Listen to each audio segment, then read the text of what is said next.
নদীর ঘাটে তো একটা সাধু আছে শুনেছি। আমার তো বিয়ে সাধু হচ্ছে না, যাই সাধু তাবিজ নদীর দিবে নাকি? এই জোয়া তাবিজ দিবে নাকি দেখি।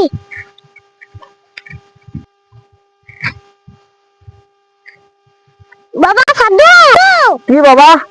আমার তো বিয়ে সাধু হচ্ছে না, তুমি একটা কিছু একটা দাও যেন আমার বিয়ে সাধু হয়। তোমার বিয়ে শাদী হয়েছে না? তোমার এত মেয়ে দেখছো তাও তোমার বিয়ে হয়েছে না? না। তাহলে এমন কিছু লাগবে তোমার যাতে বিয়ে হয়। হ্যাঁ ঠিক আছে, তোমাকে দিতে হবে। তুমি যখন আমার কাছে এখানে এসছো তাহলে তোমাকে আমাকে কিছু একটা দিতে হবে, না দিলে তো তোমার বিয়ে শাদী হবে না। দিতে হবে, আমি দেবো তোমাকে। বাবা সাধু এটা কে? এটা আমার মেয়ে বাবা। তাহলে ওর মেয়েকেই বসাইতে হবে। কিছু বললে বাবা? না না আমি কিছু বলিনি। তুমি কিছু বলোনি তো? না। ঠিক আছে, না বাবা, তোমাকে এই যে উপহারটা আমি দিলাম, এই উপহারটা তুমি যার মাথায় ঠেকাবে সে তোমার জন্য পাগল হয়ে যাবে বাবা। তাহলে সাধু বিটিকে বসাইতে হবে।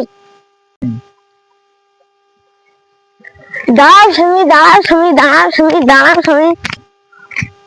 ও ভাবগো, এ তো আমার বিটিকে ফাঁসি দিল। যা শালা, সাধুগিরি করবো না, ধুর শালা।